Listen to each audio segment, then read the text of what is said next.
in the squadron. They called him Bullets, but we call him Greg Kelly. Greg Kelly is on the air on the Red Apple Podcast Network. Do not call your defeat an agreement. The era of your promises is over. Today, the world has two fronts, truth and falsehood. And every freedom-seeking person will not be deceived by the waves of your media. Has the level of your internal conflicts reached the point where you are negotiating with yourselves? There will be no sign of your investments in the region, nor will you see the previous prices of energy and oil until you understand this. Stability in the region is guaranteed by the powerful hand of our armed forces. Stability comes through power. All right, easy there, pal. What the hell is that all about? That's the Iranian spokesman there, trying to scare everybody all over again. We will not fall for it. I think things are well in hand. That man is able to speak on television. That's because we have allowed it. We want there to be a semblance of organization. All right, we have eradicated the regime, the Khamenei regime. It looks like Khamenei Jr. is totally ineffective, possibly dead, definitely worthless. The people we're dealing with are smart. President Trump actually reported just how smart they are. This amazing gesture. Remember, it was yesterday or the day before, he said, I got a gift from Iran, and it's very beautiful. I won't tell you what it is, but it's quite nice. Well, here he is spelling out just a little while ago what that gift actually was. Great big oil ships, cut 20. They said to show you the fact that we're real and solid and we're there. We're going to let you have 8 boats of oil, 8 boats, 8 big boats of oil. This was 2 days ago. And they'll sail up tomorrow. That was 3 days ago. And I didn't think much about it. And then I watched the news, and they said, a very good anchor, actually, happened to be Fox. But I watched it, and he said, something's unusual happening. There are 8 boats that are going right up the middle of the Hormuz Strait.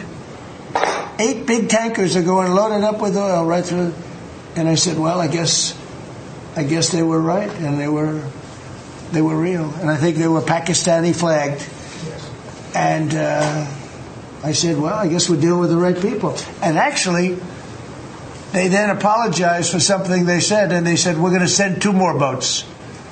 And it ended up being 10 boats. And I hope I haven't screwed up your negotiations, but I thought it was appropriate to say, because I did taunt you the other day by saying they're going to give us a present.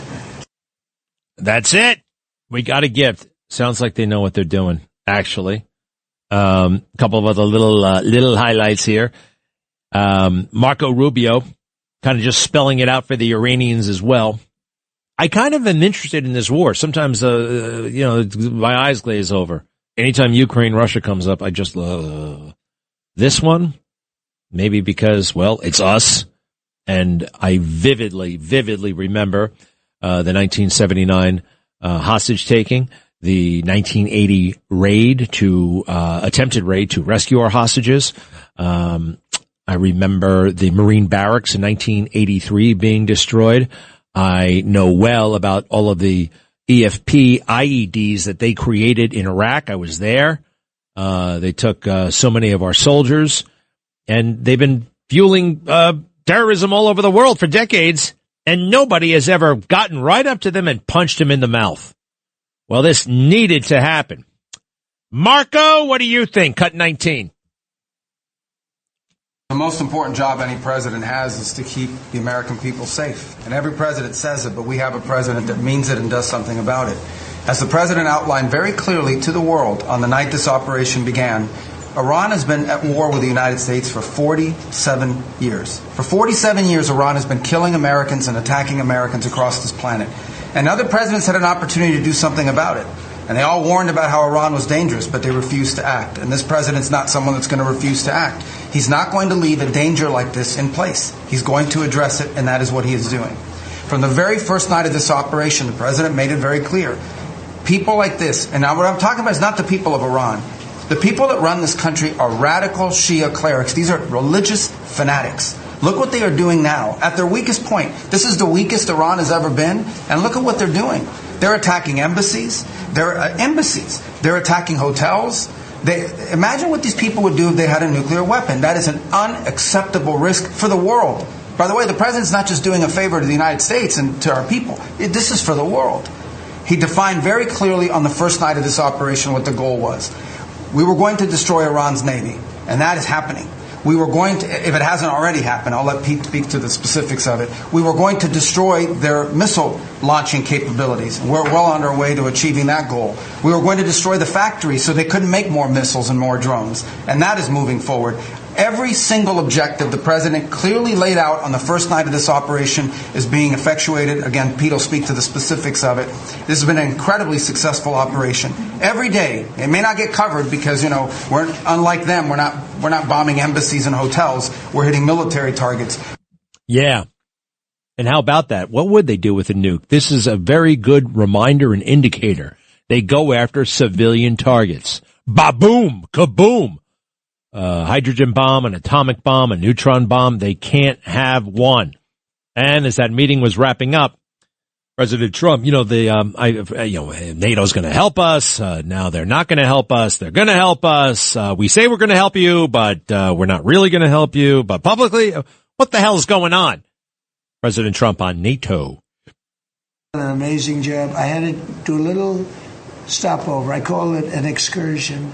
I had to do a little stopover in Iran, and we had to knock the hell out of them because our country would not have been safe. The world wouldn't have been safe. I've done a great favor for the world. The world has not been reciprocal, because when I told NATO, where we give billions and billions of dollars, trillions over the years, I said, do you mind coming up and giving us a little hand with the streets? Send up some. They didn't want to get involved. And I believe that's going to cost them dearly. Thank you very much, everybody. Thank you. Thank you. They all leave. Sounds like a pet store on the way out, doesn't it? Yap, yap, yap, yap, yap. Well, it had to be done. It's being done. Ooh, this thing I was talking about with the social media lawsuit, a $30 million. Hopefully they'll get $30 million. Right now it's $6 million, but they're debating, I think, punitive damages for the young girl who was addicted to social media, became depressed, sued social media, and won. I think that's fantastic, because this social media crap is going to be the end of us. All right? Children, adults, man, woman, girl, boy, listen to this stuff. It's so bad. Cut 11. This was a conscious decision that they made. It was not an accident. And parents are not to blame. That's for sure. They knew the harm, right? They knew the damage. They assessed the risk, and they moved forward anyway. Yeah, they knew how addictive their products were. They wanted them that way, and they tried to make them even more addictive. Now listen to all these smart people come together. It's a little documentary on just how bad these phones. It's not just social media. I mean, it's games, video games, audio, all of it. Cut 12. Teen suicide has gone up a lot in the last 10 to 20 years. It's been basically a 50% increase in females under the age of 17 and a 30% increase in boys under the age of 17. Society has been gradually darkened by this scheme in which everyone is under surveillance all the time, and everyone is under this mild version of behavior modification all the time. It's made people jittery and cranky. It's made teens especially depressed, which can be quite severe. And it is a point in time where people need to hard break from some of these tools and the things that you rely on. The short-term dopamine-driven feedback loops that we have created are destroying how society works. Destroying how society works. That's a really big problem. That's like huge. Destroying how society works, and it just might be too late by the time we figure it all out. We have to have a country that's worth defending. It's becoming so depraved and insane, I can't. Where do I begin? Now, one other thing. one good little thing about that social media, it can be rather inspiring. I think we have to treat it like we did baseball practice, right? How often would you go to baseball practice? For non-athletes, I'm talking about guys who are not baseball players. How much would baseball become a thing in your life, right? In the afternoon after school for, an hour and a half? Maybe on Saturdays for an hour and a half? We got to make social media like that, because there is stuff of value on that thing. But it can't be with you. Imagine lugging a television around. Imagine going to the beach with a telephone and a TV set. Well, that's what everybody does now. It would look ludicrous. You're at the beach. Enjoy the beach. But just because it's smaller doesn't mean we should be bringing them. Now, this is one of the more inspiring things. All right. And there's just millions and billions but this is also why it's addictive. So listen to this wise man about money and 4 sons. Okay. Just see if you can follow along. Go ahead. As a father with 4 sons, he gave each of them $2,000 to start a business with something simple: hot dogs. Ethan, the eldest, chose the traditional path. He decided to do everything himself, grilling each dog from scratch, loading the buns, and serving every customer with care. Every day at noon, he'd set up his small cart right outside a busy stadium, catching the lunch crowd and the after-work rush, selling his hot dogs for $4 each. He was a hard worker. On a good day, he'd sell around 150 dogs, bringing in about $1,200 in profit each month. But it was exhausting. Long days, long shifts, and if he ever got sick or needed a day off, the money stopped instantly. Jacob, the second son, had a different idea. He didn't grill a single hot dog. Instead, he found local vendors that would sell him hot dogs wholesale for $2 each. Then he'd load up his car and sell to office workers in corporate buildings for $4 each. By not being the guy behind the cart, he could focus entirely on selling. Jacob sold around 500 dogs a day, and his monthly profit was close to $2,800.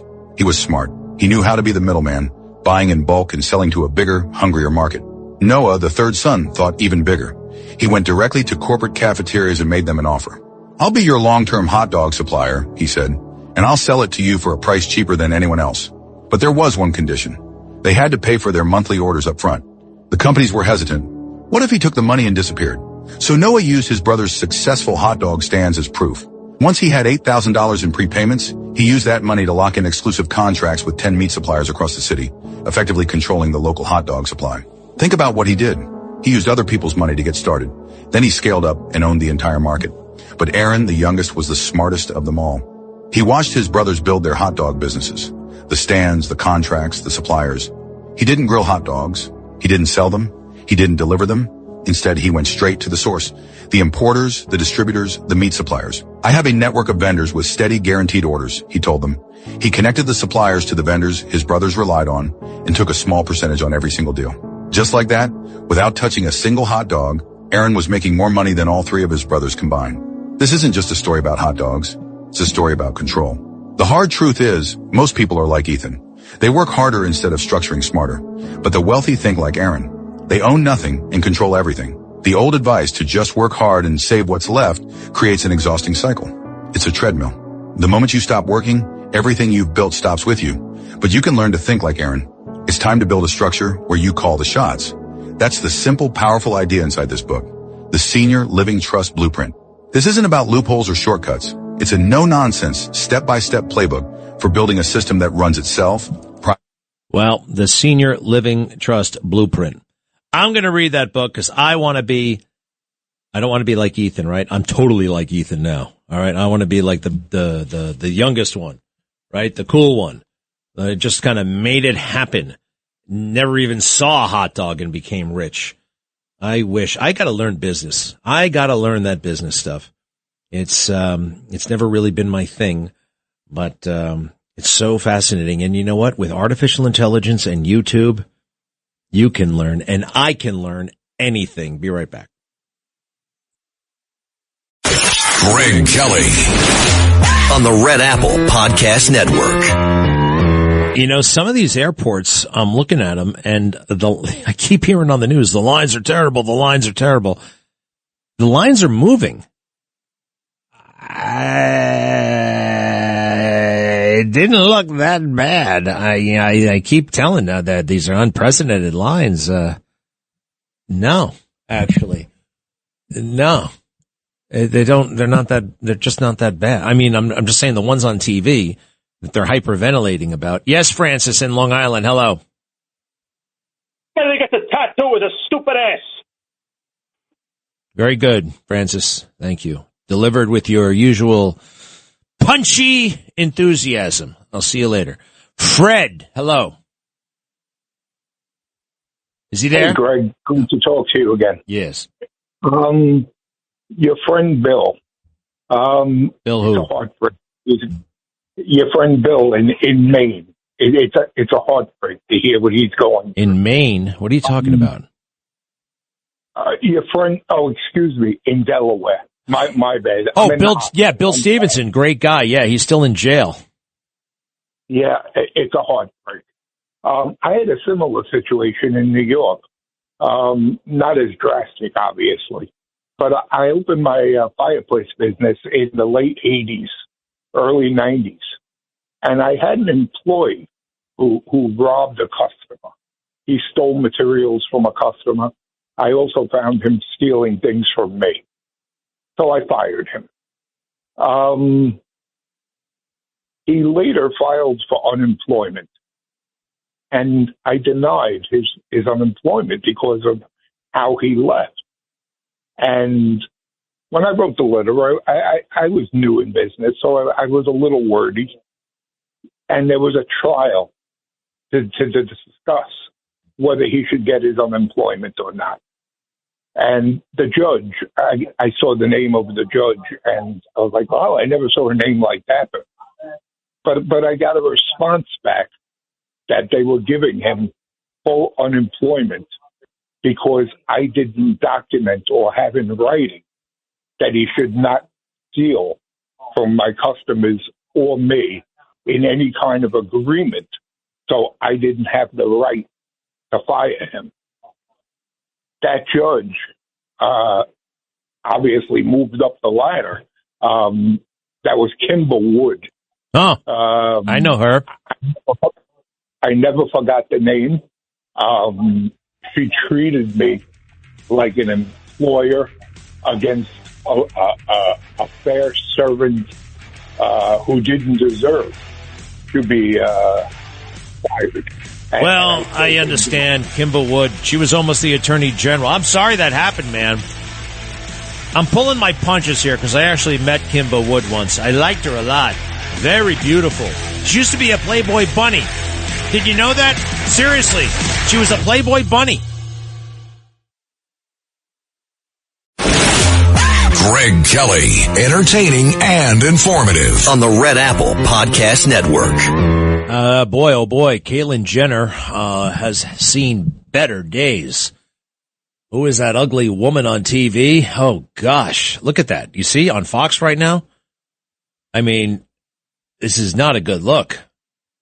The woman stuff is fading away. And now it's a little bit of a cross. I'm sorry. Now, the thing about Caitlyn that is somewhat exculpatory in a way is that Caitlyn believes that girls should be in girls' sports, boys should be in boys' sports, and that's it. She doesn't like trans. She doesn't like all that stuff, even though he's trans, she's trans, whatever. She likes the more traditional approach, and I think that's great, using whatever star power they have. Now I'm tempted to use the pronouns. People get upset if I call the she a she or the he a the he, but Bruce, Caitlyn, whatever, is on the right side of history in a way. But, Caitlyn bears responsibility for inspiring, boys to be girls and girls to be boys. She's part of that. I mean, she definitely is part of that. Maybe they're just gay. They don't have to rearrange. Why would they rearrange? Because their teachers are crazy leftist wackos who came from crazy leftist wacko colleges, and incentivizing all of this, Big Pharma and the rest, Democrats, anything aggrieved. Oh, it is so stylish and fun and profitable to be a victim. How about that? Bruce Jenner, Caitlyn Jenner. It's almost like handpicked to do something.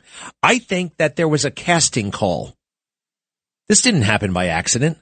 How is it that the Kardashians became the biggest thing in the universe? and Caitlyn Jenner, Bruce Jenner, was there every step of the way. The biggest athlete with the biggest family in the world. And then one of them pushes this transgender nonsense. I'm telling you, when other countries look to us, they see this, right? They see the extreme. But the extreme is no longer the extreme. In New York City public schools, to this day, there are transgenders showing up for reading hour with the kids. Why? Because they're transgender or they're men in drag. And complaining about that is considered a hate crime. You can't do it. You will literally be kicked off the parent council. Now, sometimes you just got to do it. I am I guess I am surprised, but I shouldn't be. You're surprised how many emails I get, texts, DMs, that kind of thing. People who have information they want to share with me that they are afraid to share themselves.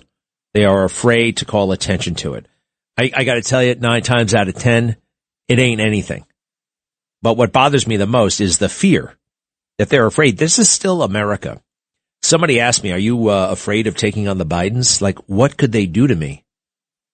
I mean, I refuse to believe that they can pull that on me. Now, maybe they could pull it on Bill Stevenson because they've been hassling that guy his entire life, and he is in jail, and I can't stand it, and I can't stand that I can't do more about it to save him. It depresses me, actually, for crying out loud. I want to help him, but I don't know if I can. Yet, I am writing this massive piece that hopefully will blow the whole thing up. Alan, what is it? To you, when you talk about the medical kit, okay, I know that your writer or your producer. Well, what's the problem with it? You should talk about. There's a phone number. You don't talk about the phone number. I am listening to you. I mean, wait a second. Wait. What do you want? Do you want the kit or not? I'll send you a free one. No, just. Well, wait. Wait. You want a phone number, not the web address? Is that it? The phone number is in the package. So if you need, this is, you know what? This is a question for customer service, not for me. I mean, look, they want to drive traffic to the website. The phone number is not, they got the telemedicine number with the doctor, but I believe that the phone number that you call is not a phone number to order this thing. They got the telemedicine. So the telemedicine, why? You don't like going on the internet? No, it has nothing to do with that. Well, what's the problem? I'm Mr. John Q. Public, and you're saying, if you have this symptom or this symptom, you can take this and this. Yeah. But I think there should be some kind of a message. There is, actually. Have you actually pursued this? Do you have one? Do you have one? Do you have one of these things? You're just complaining about the commercial. You've done no inquiry. You listen to this thing and you call the radio station to bust my chops and bust my sponsor's chops. And you don't know what you're talking about. Because they will. I am not a doctor. All right? Is that what you're getting at? I don't write their prescriptions. But guess what? They have doctors on their staff. And they talk to you before they're going to give you the kit. Even if you mention my name, Greg. It will get you $44 off, though, Alan. What are you, the commercial police? What's the matter with you? Alan, I really don't appreciate that at all. These are good people. We give you plenty of content from Cousin Brucey to John to Sid. We don't ask you for a dime. And here you are hassling me and my sponsors. Just go to the freaking website. What's the big deal? You don't like it? What can I do? Everything should be free. One time I had to charge $5 for a service. $5. Everybody went crazy. Oh, I'm canceling. I'm not doing that. This is capitalism, pal. I gotta make dough like anybody. And for you to call and hassle me like that, I'm very disappointed, to be honest, Alan. Very disappointed. And imply that we're somehow I'm being irresponsible with the prescriptions. Hey, when you get a flu, what do you need? A Z-Pack. Now the doctor's going to check that out. UrgentCareKit.com/Greg. It's all there. How dare you speak that way to me? How dare you call me and speak to me like that? I'm only busting your chops a little bit, but I am kind of annoyed with you, Alan. Sorry. Frank, hello. How are you?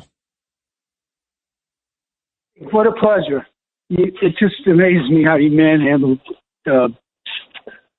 crazy callers, but I might... He wasn't that crazy, but I knew what he was doing, and it's not nice at all. Anyway, what's up?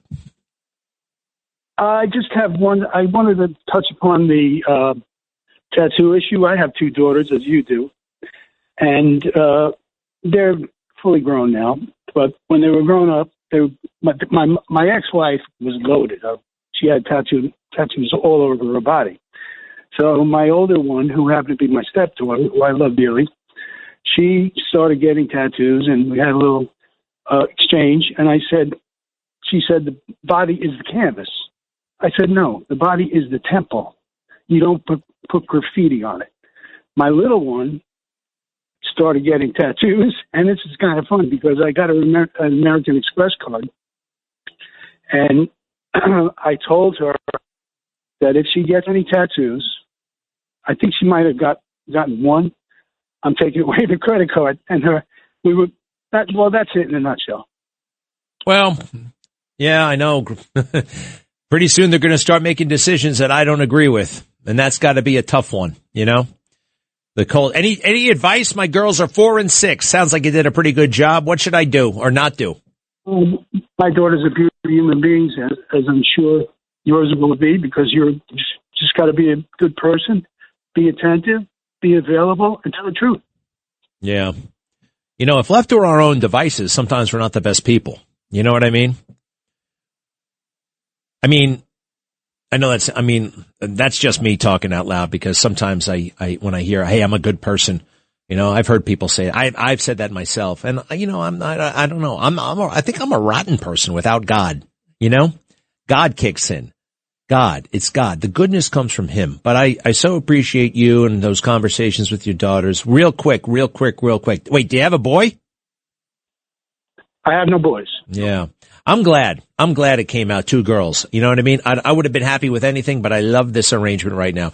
Okay. Thank you, Frank. We'll see you later. One quick thing. Yeah. With respect to praying to God, all I told them is pray every day. You don't hear back from God physically, but he answers your prayers with actions. Well, that's true. Hey, you want to hear one? I know you're not supposed to test God, and I wasn't testing him, but somebody suggested to me, a devout Christian, and she told me every now and then she'll ask God. I don't want to say for a sign, because I know you're not supposed to do that, but for encouragement. And she'll say something like, sometime today, I want to hear the word caterpillar, right? Or something unique, right? So I know you're listening. And maybe that's it. It's not like to prove you exist, but, I know you're listening. And she heard the word caterpillar. So I thought to myself, I said, okay, I'm going to try this myself. And I came up with the word locomotive, right? Faster than a locomotive, whatever, stronger than a locomotive, from Superman, like a train that goes by itself, locomotive. And I didn't hear the word that day. I didn't hear the word, but get this. I'm in the park with my wife and my daughter, and she goes, Daddy, let's make a train. And she puts us all in order. She's in the middle, my wife is in the back, and I'm in the front. Go, Daddy, go, like the train, like a locomotive. God, I didn't hear the word, but he did me a million times better. My own daughter said made me the locomotive. And it's so incredible. It's like, to me, he'll exceed sometimes our wants and needs. He wants to give us gifts. Some people call that the prosperity gospel. But that's very beautiful, Frank. I so appreciate it. I shall be right back. Greg Kelly, entertaining and informative on the Red Apple Podcast Network. Well, once again, President Trump lays down the truth. I am so kind of proud of myself that when I read Gavin Newsom's book, I said, this is it. This guy's finished. you can't be president after you admit to these things. All of his reading disorders, all of his, quite frankly, anxieties and hang-ups and self-sabotage and the imposter syndrome that he says he has. He says he has imposter syndrome. He knows deep down he doesn't belong. If you're going to be president, you damn well better be confident in yourself. You can't be a faker. And hopefully not only are you confident in yourself, but you have something to deliver. You have a reason to be confident. Now, we got a lot of people who are confident that shouldn't be confident. But here we got a guy who shouldn't be confident, who actually isn't confident. And he's not competent. Gavin Newsom. Newscum. And President Trump brilliantly the same thing. I put it up. That book comes out. I read 20 pages of it, and I called it, this is it. This is the political obituary of Gavin Newsom. He leaves office. He cannot be president. No one would ever pick him as vice president. Are we ready? I think we're ready. All right. Go ahead with President Trump just a little while ago in the cabinet room. Gavin Newsom, who is one of the candidates, I believe he took himself out of the running when he says he suffers from mental disability. And a reporter said it was terrible that I talked that way about somebody with mental disability. I said, I have no problem with it, but I don't want a person with mental disability to be my president. I mean, you don't want to have a person with mental disability being your president. And Gavin Newsom said that he can't read a speech. He can't do almost anything. And then he said he's as dumb as all the people in the room. And he got accused of being a racist, which was an amazing thing. I thought it was the worst interview I've ever seen anybody give. He's actually a very stupid person. So I believe he's out of the running. I think that statement, that interview, he admitted that he's a stupid person. I don't want a stupid person being president. And he wasn't done there. He picked it up. He kept pounding and pounding and pounding and pounding and pounding. And Gavin brought it all on himself. It's all the charade. He admits it's a charade. He also calls the book Young Man in a Hurry. Young Man in a Hurry. I mentioned the part that he's 60 years old, all right? So that's not true. But he wasn't ever a young man in a hurry.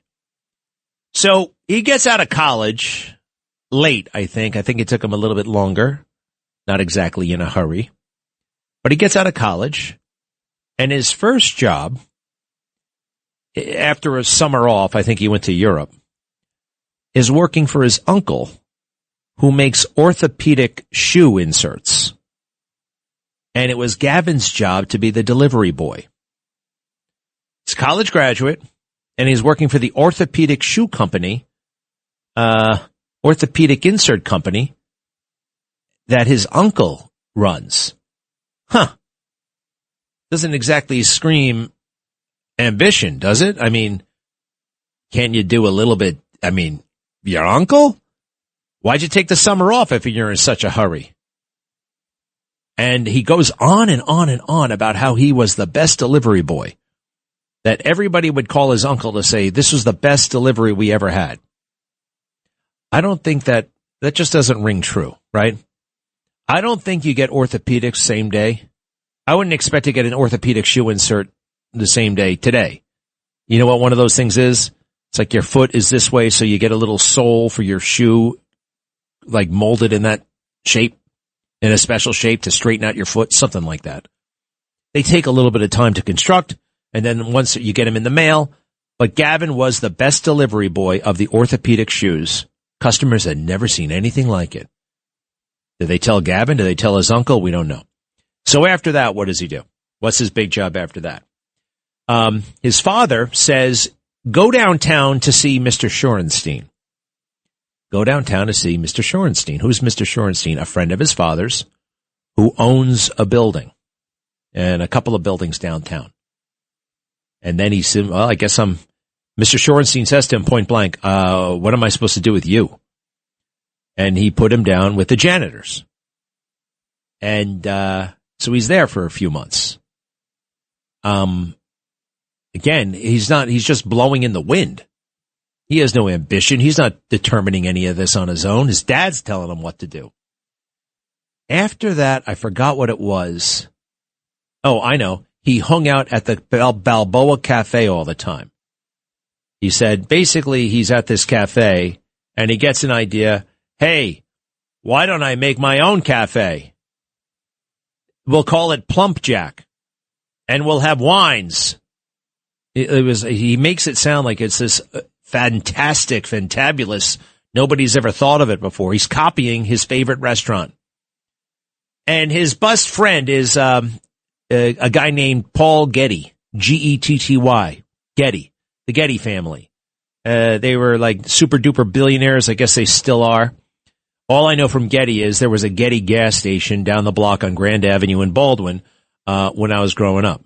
And anytime I ever hear the phrase fill her up, I think of that because that's where I used to hear the phrase. We would go to that gas station. Or I would also hear $10 unleaded. This is what my dad would ask for. I guess it wasn't self-serve. Back then, self-serve wasn't a thing. Self-serve came later.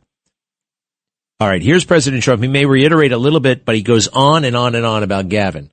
Let me just see if it's the same thing. Go ahead.